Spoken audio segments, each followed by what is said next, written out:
Good morning, everybody. A little bit later than normal, but you know how that is. Anyways, let's see here. Yeah, everything's working sort of, kind of, maybe. I don't know. Anyways, these are the news stories that I sort of kind of found interesting this day and age, this day, whatever. Yeah. I was going to go live a little bit later today, but I realized I had a important meeting today at 11, so yeah. Anyways, on to the first story. Steam rules must change, developer says, after players praise a bit-sized game but are allowed to refund it anyways. 20% refund rate, even though reviews are 90% very positive. I have no idea what the refund rate is for games, but I do know most games that I have on Steam, I can see how many people have the achievements and everything, and I can honestly 100% tell you that most achievements that you get for just getting like a quarter way through the game, less than 20% of the people that I guess have purchased the game or even started the game even have. So if I honestly had to take a guess why the reason why why so many people are refunding this game is probably because they like it, but they either beat it or get bored really quickly. And if that's the case, then you need to make a longer game that, you know, can satisfy people for at least a couple hours, you know? I don't know how much this game is, but I'm just saying that probably need to keep you preoccupied for at least 2 hours, because I believe if you play 2 hours on Steam, you can't get a refund and everything. So yeah, anyways, the writer of X Twitter, Zuros, the developer behind the indie boat adventure Paddle Paddle Paddle, criticized Steam for allowing players to receive a full refund after completing the game and leaving glowing reviews. Ugh.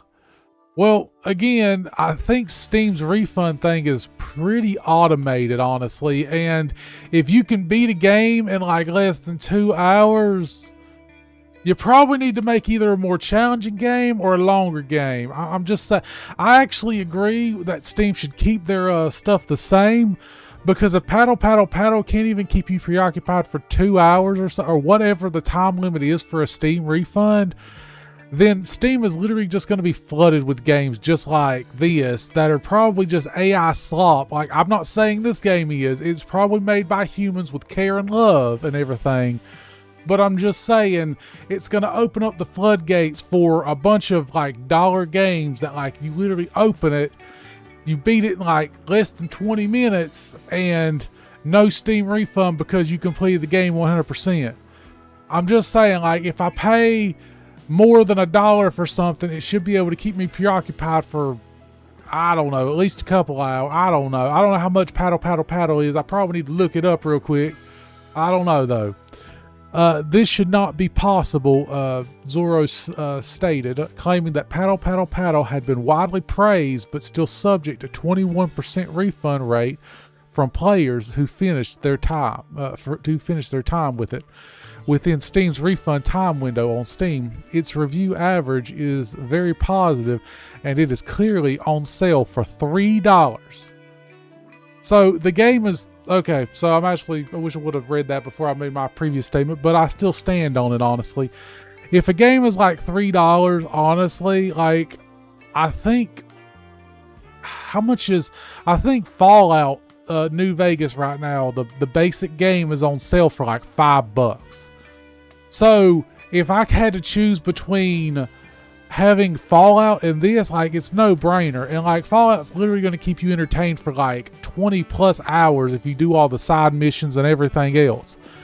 So a $3 game, it's $3. It's not that much money, but at the same daggum time, it didn't even keep people busy for 2 hours. You know what I mean?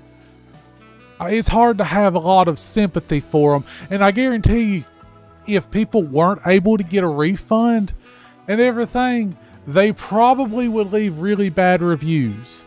Like, I'm guessing the 21% review rate of this game is people who just love these type of games, and the rest of the people are the ones who just got a refund and everything. I don't know. But I guarantee you their reviews would tank if they didn't allow people to get a refund. Because I'll be honest with you, if I buy a kooky game that's like, oh, it might be fun, but it's just complete garbage, and I'm able to get a refund, I really don't care. I just go on about my day. But if I buy a really kooky game and it's just complete squat and it really makes, and I can't get a refund, and I'm like, well, that's my $3, then you know what? I'm going to probably leave a bad review personally. But I don't know though. Would it be cool if they could finally do something about the refund policy? Zero's confirmed. Got dozens of reviews like that. And 21% refund rate. Blah, blah, blah. Review 9%. Like I said, this dude's basically saying, I should be able to keep the money because they beat the game. Like bro, you didn't even keep them like entertained for like 2 hours, man. Like, what do you want from me? Like, I get it. Like, you love your game and everything, but like, just take the other, like, what? Almost like 79% of your like profits and just run, man. Like, you gotta, like, I guarantee you the game's like reviews would tank if they couldn't get a refund, honestly. And honestly, you should be praising Steam's policies, because that's personally what I think, is that their reviews would tank if they wasn't able to get a refund. It says right here, just a really good gamer who made it in 1.5 hours, I guess. I don't know what 1-2 means. I guess 1 to 2 hours. Got many insulting comments made with make a game longer than 2 hours. Okay, well, obviously I'm not alone in this, honestly.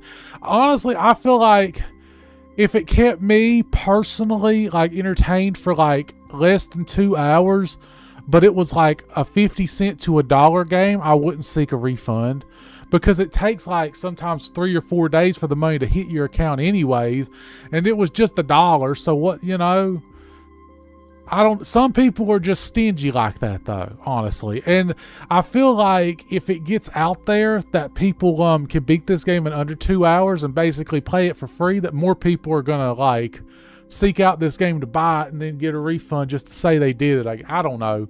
Anyways, I'm gonna stop about this. I'm gonna move on to the next story. All right. Now, this is something that I've actually thought was sort of kind of true, and that is, hear me out, GTA 6 graphics might be too good. Now, a lot of people that play games and even work in the video game industry have been saying that the models in the game are really ugly and everything. And you could basically self-insert title here and there. And my biggest thing is why people believe that these models or the people in the game or the person you're playing as, whatever, are ugly in the game, is that they sort of kind of fall in the uncanny valley. Basically, we're at the point where graphics are so good, they're basically almost photorealistic, but not photorealistic. So people basically look at it like they're kind of disgusted. So if you actually bring the graphics back to, like, let's just say early PS4, or like the graphics back like 5-6 years ago, people like it again.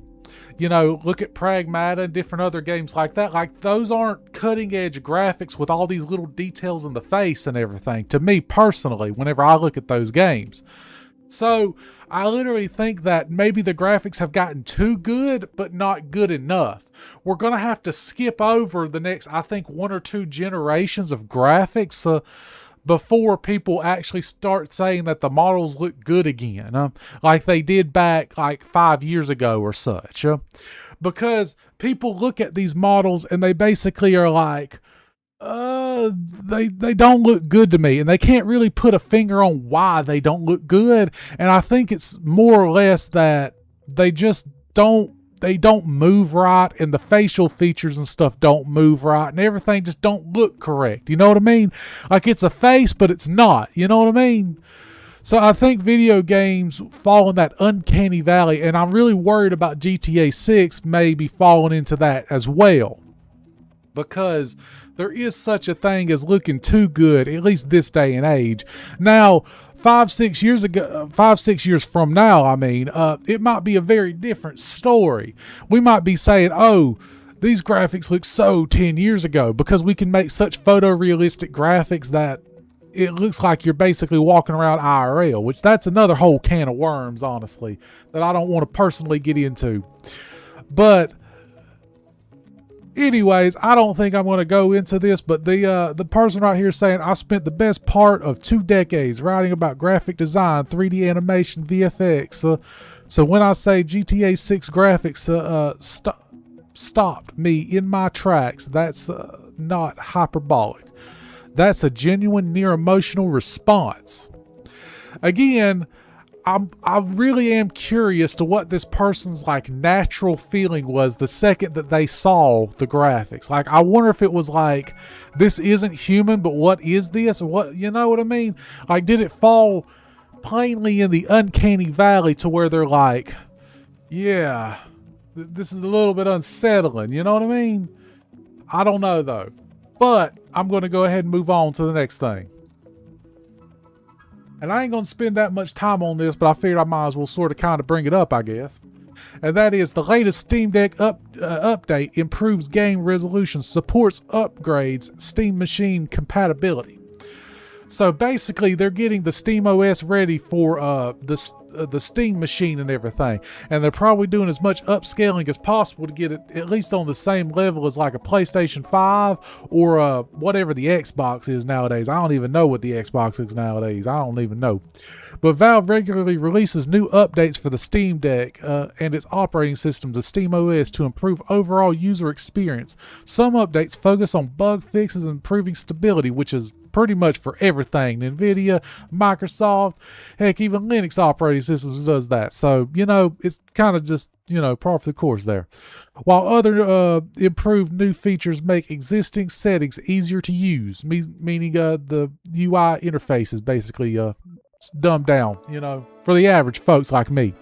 The company has now rolled out another Steam Deck client update on a stable channel, which means it is now available for all users to download, bringing several useful improvements, especially for display settings and new Steam Machine. So, I think people are reviewing the Steam Machine, but I don't know if it's released yet. But then again, I'm not completely on top of that, to be completely honest with you. Like I said, I wasn't going to spend much time on it, but they're making Steam OS better every day. But they're basically focusing on the Steam Machine and the handhelds right now. So, yeah, for you people out there hoping that they're going to do it for the computer, I don't think there's a lot of need for them to do that. So I think they're going to drag their feet on it, but who knows what they might do in the next few years. You know what I mean? Anyways, I'm going to move on to space news now, because I kind of like space and I think we should all look up from time to time. And that is a Chinese spacecraft just arrived on Earth's quasi-moon.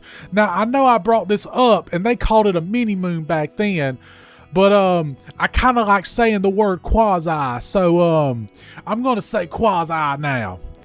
Anyways, Earth's quasi-moon, the Chinese whatever 2, I cannot pronounce that, sorry, I am not Chinese, spacecraft has arrived at one of the strangest objects in Earth's cosmic neighborhood, a tiny asteroid often called the mini moon. There it goes, the mini moon. The probe reached 469,219 whatever the heck this word is. I am so sorry. Also known as 2016 H03 on July 4th, after just over 13 months of interplanetary travel. The arrival marks the beginning of mission's most important phase as scientists prepare to investigate the asteroids up close and eventually collect samples for return to Earth. The discovery of... Jeez almighty, I'm getting tongue-tied. Let me just slow down here and take a breath. All right. Discovered in 2016. I'm guessing this is the Chinese name for it, but I kind of like mini moon personally. As is the asteroid between between 130 to 330 feet, or 40 to 100 meters across for all you non-Americans. Depending on how large this name that I am not going to try to pronounce turns out to be, when measured, could be the smallest asteroid ever visited. Could be the smallest asteroid ever visited. Well, is it an asteroid, a mini moon, or is it in a orbit around the sun and something else?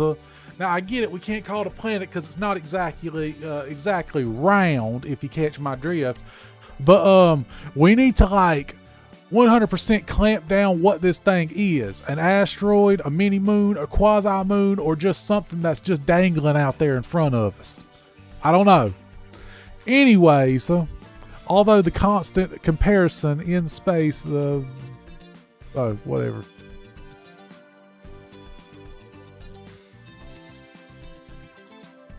Okay, so it basically like is a rare type of asteroid that orbits the sun while remaining in sync with Earth's orbit.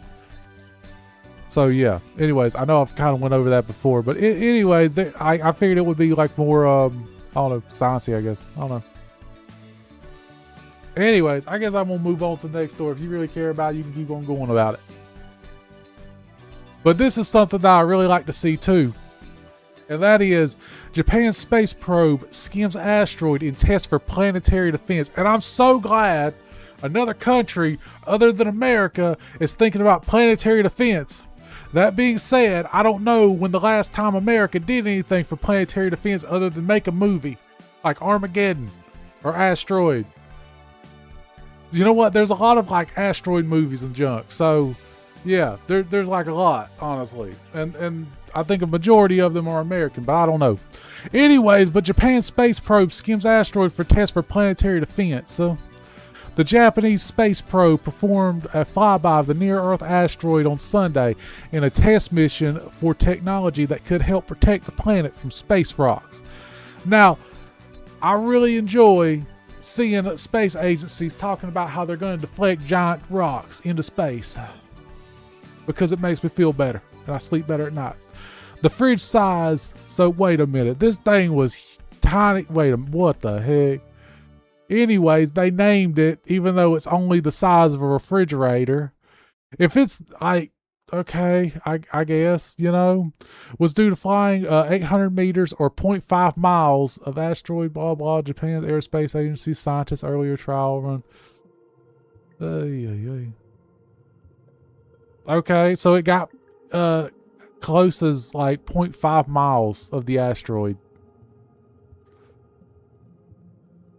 Whatever that name is, I don't know. The mission comes after NASA's deliberately smashed a spacecraft into the asteroid successfully. Okay, so basically Japan got jealous because America smashed a space rock into another asteroid. So Japan had to be like, well, we could at least do a flyby, right? And like, I guess they did a flyby. I guess because Japan got jealous of America. Yeah. That's 100% my handcanon of this situation. Japan got really, really jealous that America smashed an asteroid with a satellite. So, of course, they had to do a flyby of a fridge-size asteroid thingy, whatever, just to say they did it. Yeah. You know, they had to just say they did it. Anyways, on to the next story. And again, I really love seeing different countries actually compete for what they're doing in space. NASA wants to light the first fire on the moon. Here's why. And I guess it's because of some historical nonsense about, hey, having an open flame on the moon is great. Like, but then again, I'm sitting here thinking, like, doesn't a spacecraft have to like have a high oxygen content inside of it? So isn't having an open flame in a spacecraft kind of stupid? Personally, like maybe there's a good reason why there hasn't been an open flame inside of a spacecraft sitting on the moon. Like, are they gonna have to build some like small little chamber to have like the flame inside of? And if that's the case, why are we devoting resources in order just to say, oh, we did something? Like if you did something and it was dumb, it was still dumb. Even if you had to spend a bunch of money to do the dumb thing. Like Evel Knievel jumped over a bunch of buses and stuff. Like people love to watch that thing, but if you ask the average person, hey, would you jump over a bunch of buses? They'd be like, no. I mean, I guess if you just want to do it just to be entertaining, I guess. I don't know. NASA's preparing to do something that has never been done before. A lot of fire on the moon. Yeah, I wonder why. Anyways, they put this as, but I guess that is NASA. For some reason, I don't even know. I didn't even process that as NASA because I'm so used to seeing it uppercase. Whenever they made NASA lowercase like that, for some reason, the American in me just didn't want to process it. You know what I mean? But anyways, NASA plans to ignite a controlled fire on the moon as part of an experiment to better understand how flames behave during emergencies or future crewed missions. This will mark the first time in history that combustion experiments have been conducted on the moon. Okay, probably because they're dangerous, and I know a fire on a ship is a bad idea, but a fire on the moon inside of a ship has got to be a worse idea. Anyways, researchers say that the experiment is critical to NASA's work towards establishing long-term human presence on the moon, thought as Archimedes... through its Archimedes program. I'm so sorry. This is what you get live. Like, I'm sorry. I can't just, my jaw gets tired and I run out of air. I'm sorry. Past research has shown that some materials considered safe on Earth may actually be more likely to burn in reduced gravity. Now, I get it now. They want a lot of fire in order to do experiments to see how good different stuff burns in either low gravity, no gravity, and high oxygen environments. That's actually some experiments that probably should and need to be taking place and everything. It's just, I hope they're being really safe doing it is all I'm saying. Like, you can do something dumb, just be safe doing it is all I'm saying. You know what I mean? But I'm really glad to see that NASA is basically putting money towards doing experiments in space and everything. And I'm glad to see it because I hope more experiments are done in space, and I really want everything like that to happen in the future.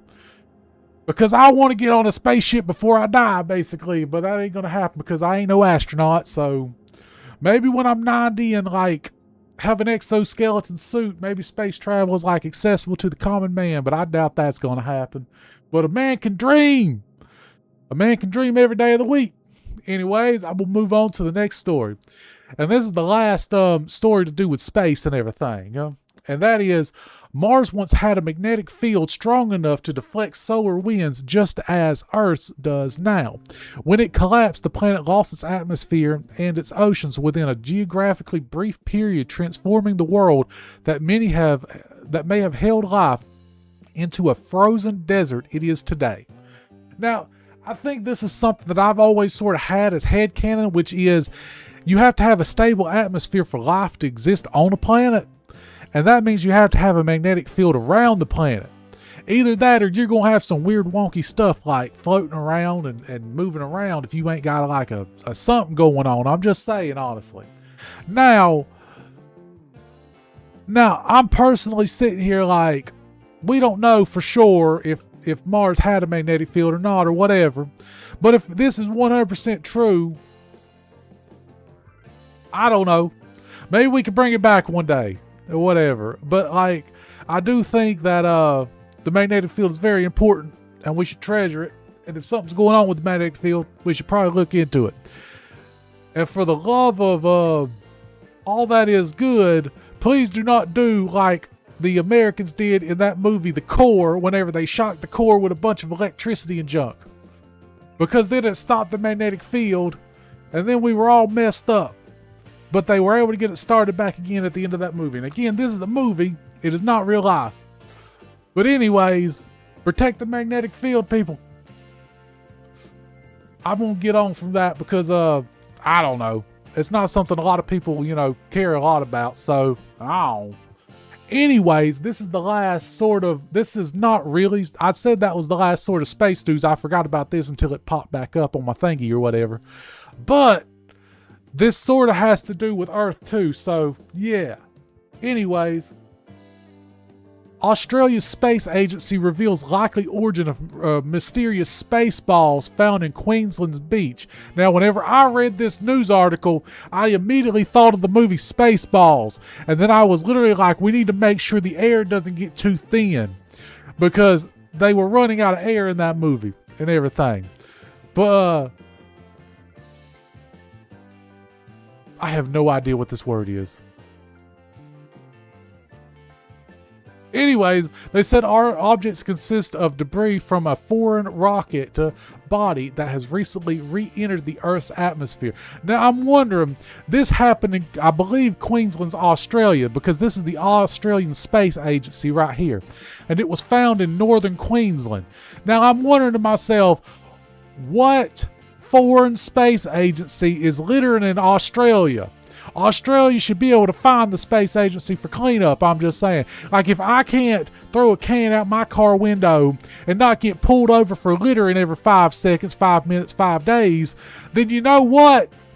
Foreign space agencies should not be able to do the same thing. I'm just saying, Australia's got a lot of species, and I believe their coral reefs and everything are protected. We should make sure that we find out exactly who these space balls belong to. Anyways, Australian Space Agencies has said that 6 so-called space balls found in North Queensland were likely from foreign rocket bodies that had recently re-entered the atmosphere and after being in orbit. The 6 mysterious objects were found by the public washed ashore in the forested beach area in North Townsville. Okay, you name your city Townsville, but okay.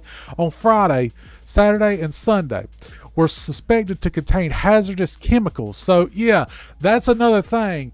If you see something weird washing up on the beach, at the very least you should wear gloves, but I say don't even touch it because some stuff is just nasty. And obviously this has hazardous chemicals all over. Since it has hazardous chemicals on it, I'm just going to say North Korea or China. But I don't know who the heck it belongs to. One expert says that the objects were likely space balls. Yeah, space balls from orbit anyways. Parachute. What is this word? Pressurized? Is that pressurized? I don't even know.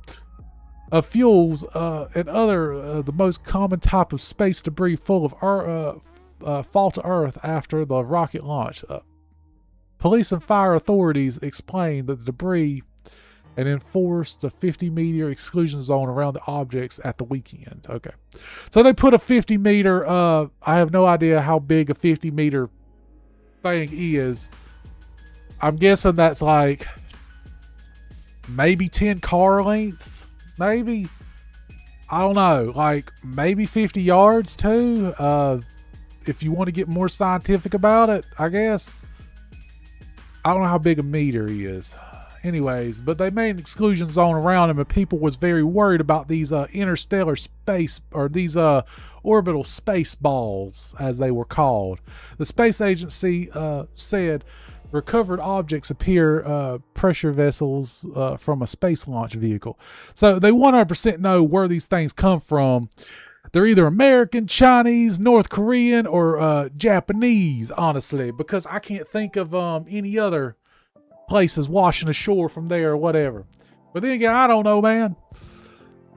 But they're space balls that from orbit. So anyways, if you ever find any space balls washing up on the beach, probably don't touch them with your hands and just call the authorities, because it said that they had hazardous chemicals in it or whatever. And honestly, they don't look too alien to me. So if you're thinking they're alien, probably not, honestly. And I don't know. Don't touch it, people. It's probably bad for you, but I don't know. Anyways, this next story is sort of kind of serious in a way, you know?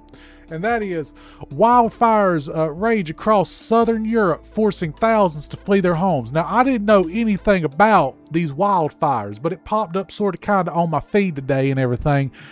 And one thing I'll say is that please help one another in these trying times, because I'll be completely honest with you. You're going to need help one of these days. So even if you're not affected by these wildfires, please just look into how you could either donate money to a actual charity that actually helps these people, or do whatever else, you could possibly do for them or whatever. Not saying you got to do much, just say, hey, I wish them the best is better than absolutely nothing. You know what I mean? Anyways, wildfire rages across southern Europe and have forced thousands to flee their homes, and prominent officials to ban spectators from the stage of the Tour de France. Now, I'm wondering if this is getting so much attention because it's messing up the Tour de France. Now, personally, I don't even follow the Tour de France. I don't give a crap about the Tour de France. I care more about the thousands of people having to flee a wildfire, because one thing, I've actually faced disasters where I personally live, and I don't want anyone to lose their home or livelihoods or etc. because of because of different stuff. So yeah, my heart goes out to people facing stuff like this, because honestly, it's just not nice all the way around. I seen this stuff happening in Venezuela too, and my heart goes out to them as well. But you know, I don't really see a lot of people talking about this, at least right now anyways. I don't know. But the powder keg contains an almost record-breaking early summer heat wave. So the heat wave is being blamed on why this wildfire is so bad, which I get it, you know, it dries everything out. But anyways, hundreds of firefighters are tracking the blaze that has burned through almost 20,000 hectares. Now I have, oh sweet, they made it for Americans too. 49,500 acres in Portugal, Spain, France, Greece. Oh my gosh, man. Then again, these countries are like smaller than states where I live, but still, like, all these daggum countries, man. The strong winds are forecast to fan the flames, and temperatures are expected to rise again this week. So again, if you live in one of these countries, you know, just keep an eye on your general directions to make sure you don't see and smell smoke and everything. And 100%, like, stay on top of it. Fire is not deadly unless you ignore it. If you ignore it, then it is deadly. And it's 100% not a good way to go. So please watch out for everybody around you, especially if you live in one of these areas, everything. Anyways, I'll move on to the next story. And I'm not going to spend too much time on it, but it is Russian warships dock in Chinese port ahead of joint sea exercises. Now, we all know that China and Russia are close, and they've been getting closer this last couple years or so, especially these last 4 years and everything. Now, I love to see cooperation between countries, no matter which countries they are and everything. I just wish that Russia would cooperate with other countries in a very healthy way, you know, other than China and everything. But I really hope that that Russia turns around its ways that it's been going down the past, 7 years. I really wish we could reset everything back to like 2000, 2006, standards of Russia engagement for the world and everything, because I really believe it was way more healthy back then. But anyways, the Russian naval vessel arrived in eastern Chinese port city of, I'm going to say that's Guangdong, but then again, I have no idea, and don't say I'm a name for saying that I don't know how to pronounce that. I am not Chinese. But anyways, they arrived on Sunday and had the joint maritime drills. They include okay, I don't know how to pronounce this, but the whatever class guided missile carrier, the killer cruiser, as well as the UFA, a diesel electric attack submarine. The Naval Arms People Liberation Army Northern whatever command wrote on social media on Sunday. So I don't know how big these joint exercises are, but if that's the only things that are going to be participating in these joint naval exercises, I would imagine that they're not going to be that long and that big. So yeah, the welcome ceremony was held at the dock of the Green Russian forces, who started on Monday, will be taking part of the annual joint sea exercises as part of the cooperation plan for the two countries' armed forces. This year's activities were designed to address the security challenges and help maintain regional peace. Yeah, regional peace and stability. Yeah, right. According to the Chinese Defense Ministry. Yeah, it's definitely a defense ministry.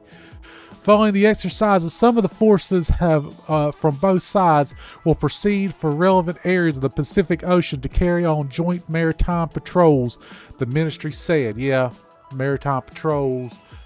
Anyways, these drills anyways are starting today. So I figured, if you live in the area, you might want to keep an eye on it anyways. And this is the last story of the day, and I'm not really going to spend too much time on it and everything. But that is Meta smart glasses captured heated confrontation after man allegedly strikes teen.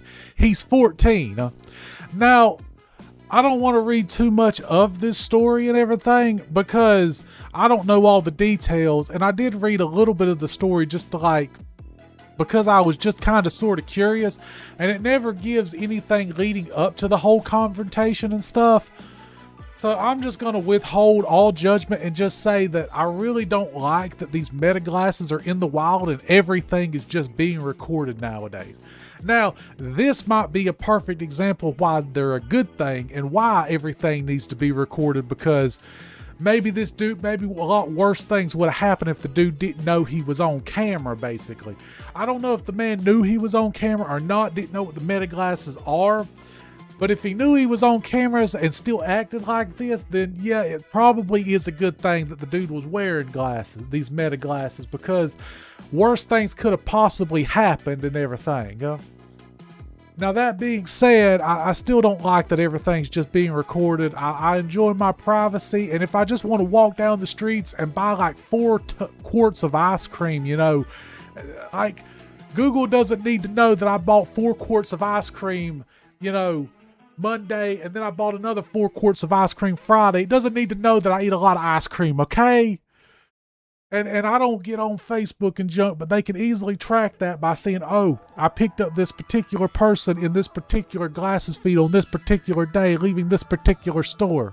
Now that is a fringe, out there, niche sort of perspective, I guess, but at the same time, that's the way I feel and everything. So anyways, like I said, I ain't gonna spend long on it, and I think I'm done, honestly, because I don't really know where else I can go as far as that. Anyways, if you came by today and looked at me, I really, really, really appreciate it, and thank you very much for stopping